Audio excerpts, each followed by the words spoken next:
We have verse 42 of the 12th chapter, Gospel of Matthew. Jesus continuing a conversation with the religious leaders who, of course, have been raising serious doubts concerning Jesus and his identity. And Jesus, of course, in no uncertain terms is responding. He's just indicated that the Ninevites repented at the preaching of Jonah, and a greater than Jonah was there in their midst, referring to himself. And now maybe an even more dramatic example. We have verse 42, Basilisa. The word means queen. It's feminine, of course, related to the word Basileia, kingdom or king. And this is referring, of course, to what's commonly called the Queen of Sheba in the Old Testament. Here's simply a queen. Notu, this means south. It's a noun, masculine noun, so a queen of the south.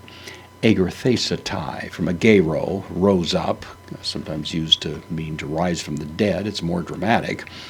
In the case of the Ninevites, they would stand up, was the idea, but she rose up, a more dramatic idea. And of course, you can see why Jonah went to the Ninevites to preach. Here, in this case, she's coming to Solomon to hear his wisdom, so there is a more dramatic element to it. So a queen of the south rose up. This is the future, third person singular future, passive indicative. She was raised up. In preposition with the dative te crise, in the judgment. She will rise up, the future, passive.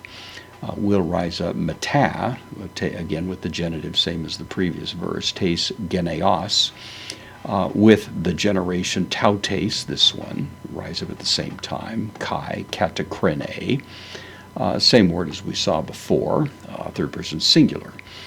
Future active indicative. She will condemn, judge down, obtain it. Feminine, referring back to the generation here. Hoti, conjunction means because. Aelphen, feminine now in this case, third person singular. Aorist active indicative, so she came. Ekton, peritone, from peros, means the ends. This is the genitive plural. She came from the ends, from the furthest extent.